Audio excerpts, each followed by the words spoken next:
Vous n'osez plus sortir de chez vous? Coupez court au fil d'attente chez le coiffeur et au risque de contamination. Arrêtez de couper les cheveux en quatre avec Suscoupe. Suscoupe suce vos racines et coupe vos pointes. En quelques minutes seulement, offrez-vous une coupe dans le vent. Veni, vidi, covici. J'ai constaté des actes de sauvagerie. Nous devons tenir. Il faut un Guantanamo à la française, chacun à notre place. La bamboche, c'est terminé. Si vous voulez pas l'entendre, sortez d'ici. Vous êtes bien dans les années 20. Victoire. L'écran de fumée de l'article 24 a fonctionné à la perfection. Pendant que les députés de la majorité et les sénateurs s'écharpent pour savoir qui réécrira un texte qui sera supprimé en seconde lecture. C'est à nous législateurs, de proposer rapidement cette nouvelle rédaction. Et dès ce soir, nous rencontrerons le Premier ministre. C'est le rôle du seul Parlement d'amender les textes de loi qui lui sont soumis. Les autres articles de la loi vont poursuivre gaiement leur navette. Dans notre palmarès des meilleures initiatives, numéro 3, la formation des agents de sécurité privée permettra de rémunérer rétroactivement Jean-Michel Fauvergue pour son travail de rédaction de la loi sécurité globale et de faire gonfler la cagnotte des martyrs de l'institution policière. Numéro 2, la reconnaissance faciale, l'outil idéal pour accéder à la célébrité en toutes circonstances et permettre aux forces de l'ordre d'affiner leur jugement lors de leur contrôle. Si ça, c'est pas de la chasse aux faciès. Et enfin, numéro 1, l'autorisation du port d'armes dans les lieux publics pour les policiers en civil. L'occasion pour chaque fonctionnaire zélé de tisser des liens plus étroits avec son nouvel ami. Go ahead. Make my day. Accélération. La campagne de vaccination va bientôt démarrer en France.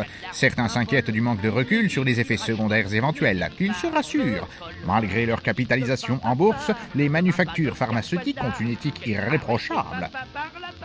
Les précieuses molécules seront d'abord inoculées aux personnes âgées, permettant ainsi de valider leur innocuité sur les plus fragiles. Remercions chaleureusement nos aînés pour leur patriotique sacrifice, qui contribuera à la réduction des dépenses publiques. Au revoir. Le virus ne passera pas. Les fêtes de Noël approchent à grands pas et avec elles la promesse d'un déconfinement scintillant.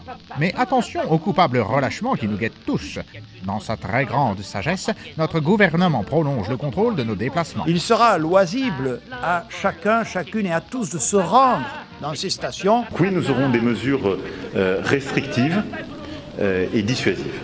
Simplement, toutes les remontées mécaniques et les équipements collectifs seront fermés au public. Il est donc strictement interdit d'aller en Suisse pour quelque activité que ce soit. Je n'ai jamais eu de compte à l'étranger. Sous peine d'une sévère mise en quarantaine.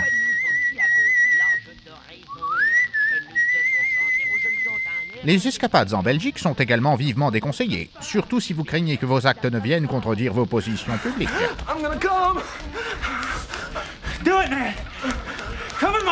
Mais surtout, n'oubliez pas, restez cons, restez confis, restez confinés. La patrie a besoin de vous. Noël approche et vous redoutez les réunions de famille. Je bois à l'homme qui a tué ma sœur. Vous craignez les conversations fâcheuses et les conclusions fascisantes. Les mecs de droite ou les mecs de gauche, je veux dire, on est d'accord, c'est tous des pourris, surtout les mecs de gauche. Les mecs du Front National, ils disent pas que des conneries, voilà. Cette année, coupez court au point Godwin en soliloquant sur le charme à la française. Admirez le chic des robes, le faste des parures, les sourires radieux. Et n'oubliez pas de mettre les noirs bien au fond pour éviter les polémiques. Une plante verte offerte pour tout réveillon sans plaquage ventral ni clé d'étranglement. Soutenez la libre information sur la page Tipeee de la Péloche.